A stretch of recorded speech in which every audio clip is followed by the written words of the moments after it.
ng iba.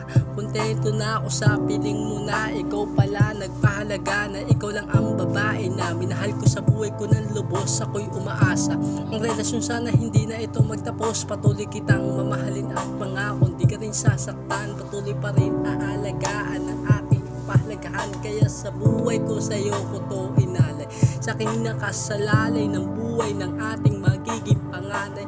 Mahal, lagi lang ako nandito. Isipin mo na lang na lagi akong maparito. Sa pagmamahalan natin ay pinilit na gumaan. Kahit na alam ko na kahit mag-away man tayong dalawa, mahal, andito lang ako. Handa ako na magmahal. Kahit na sakali na patuloy lang sinisira ang ating relasyon, hindi pa rin